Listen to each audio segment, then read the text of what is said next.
Ano ba yan, Jenny? Lagi mo nalang kinukulit yung ano ko sa utang kong iyon. Bakit ba hindi ka mapaghintay? Eh, kanina mo gusto ko sabihin. Ta ibang taa.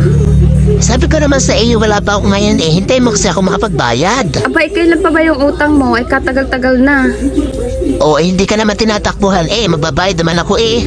At saka magkano ba yung utang mo? 7,000. Hindi pa ba kita kukulitin nun? Ikalaki-laki. Eh wala pa nga akong pambayad kaya hindi ako makabayad. Dala nga naman tumaya ko ng pera para na makabayad sa iyo. Ang gagawin ko dun. Hulug-hulugan mo kasi hindi yung... Hindi na kita nakikita. Tapos sinabi ko naman sa'yo, hulug-hulugan mo, wala lang nga interest yun. Eh wala pa nga ako panghulog. Tapos ikaw pa susugod dito, galit na galit. Eh sabi ko naman kaso sa'yo kung nang babanggitin sa anak ko, binanggit mo pa rin. Eh hanggang kailan ko hintayin? Mag-iisang taon na nga. Eh di hintayin mo yung bayad ko, hindi yung dayan, nangungulit ka. Tsaka huwag mo ko sinusugod, ikaw ang mali. Alam nga na may pagkalat ko sa ibang tao.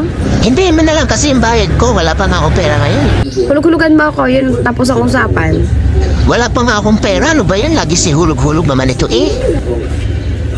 Ikaw pa talaga susugod dito, kapal na mukha mo.